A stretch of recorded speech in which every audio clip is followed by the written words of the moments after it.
And I have that acronym, G-BOMBS.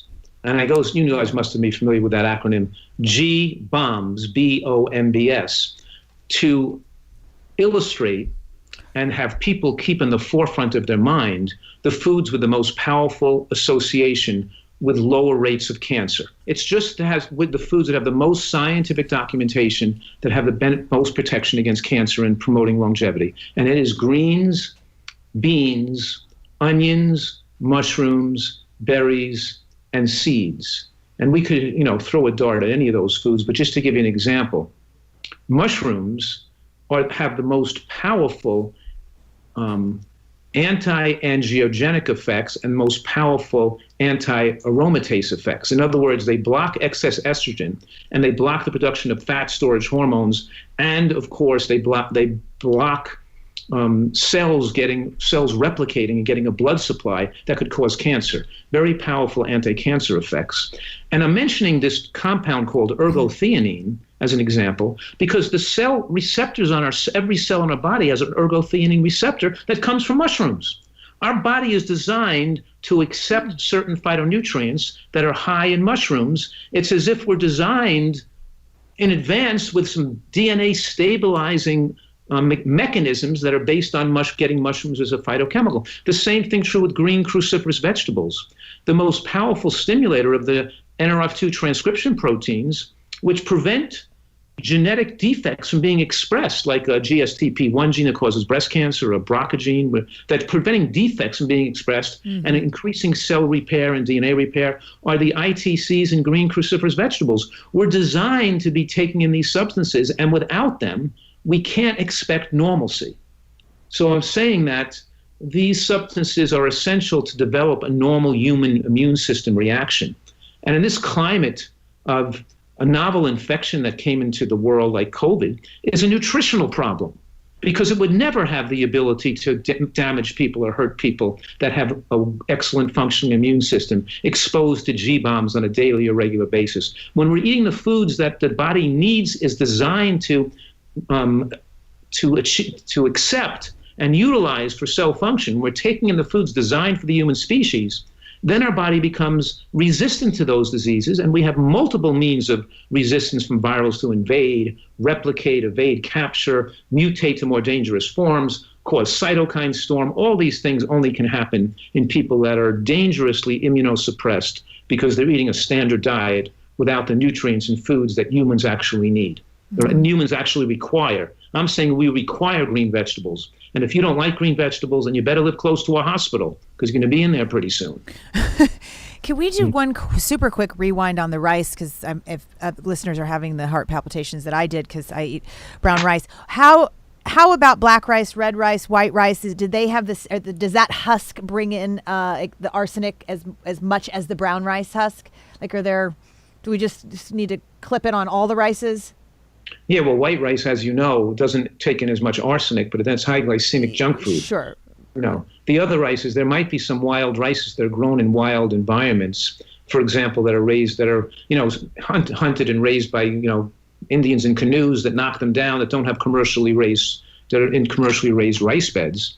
But I think most of the rices, including wild rice, are relatively high in arsenic compared to other foods if they're commercially grown and they're commercially fertilized, and that includes organically grown rices. And I didn't do the studies on the rices. Consumer Reports did the studies ascertaining the arsenic levels. So you have to go back to Consumer Reports to get the data on the amount of arsenic in all these different rices they tested. So is it because of the chicken manure specifically, or and that rice that tends to absorb this? Because wouldn't it be an argument that other vegetables would have the same issue?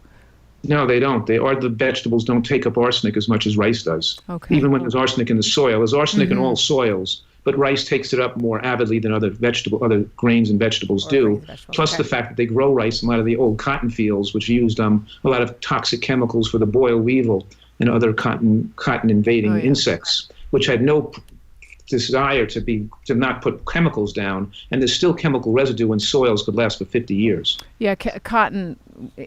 We love cotton as vegans, but if it's not organic, it uses a lot of pesticides and chemicals, unfortunately. Yeah. Can we just stop in make one more park it at the G-bombs? I feel like most of our listeners and I have a good sense of the incredible nutrient density of everything on here, except I'd love to hear more about onions. Yeah, me too. I mean, I eat a lot of them, but it's because I like them.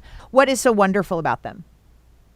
They're so critical. And what I'm saying right here is that I'm saying that these 4 foods, 2 cooked foods would be mushrooms and beans, because beans have to be well cooked, and mushrooms should be cooked. And 2 raw foods, meaning onions and greens raw, are the foods that have the most powerful effect to give you the healthiest microbiota, the bacteria that live in the gut, and to not only improve the microbiome, but to thicken the biofilm that adheres to the villi, thus slowing the glycemic effect of a moderate glycemic food. We know that high glycemic foods like white potato and white rice and white bread or things are dangerous, are not healthy, especially for overweight people. And the high glycemic food, your glycemic index or glycemic load of your diet is a negative towards weight gain and cancer and things like that.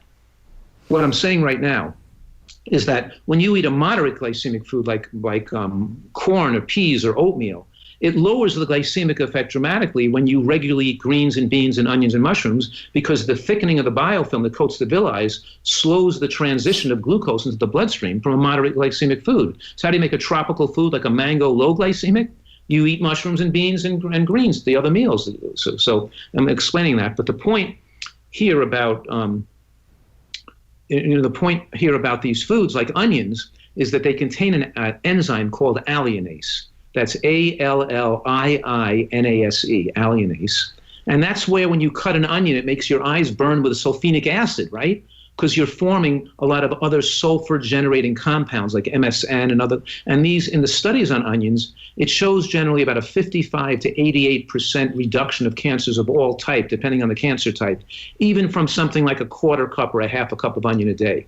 So onions are some of the most powerful anti-cancer foods. It's not just the bioflavonoids and quercetin and fibers, and also the rich, and one of the only rich sources of these sulfur compounds come from onions.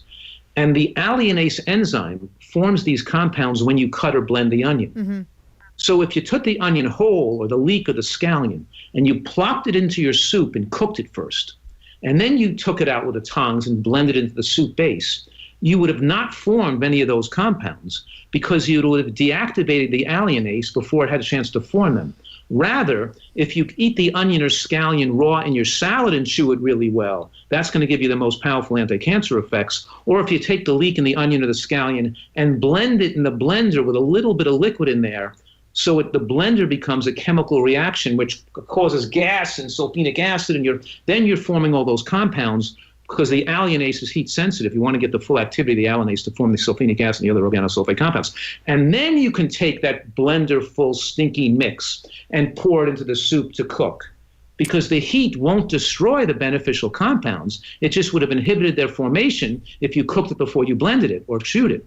But then when you eat your salad every day and you put the green cruciferas in there and the arugula and the baby bok choy or the cabbages, whatever you're putting in your salad, if you don't concentrate on chewing and liquefying that in your mouth and chewing up on those cells and chewing up the scallion and chewing the onion, you're not going to get the full anti-cancer benefits, because most of those anti-cancer nutrients are formed in the mouth as you're crushing the cell wall and mixing the enzyme with the other substance that forms the most beneficial compounds we're talking about. The best way to cook the food and maintain the nutrients is to put it in a high-powered blender.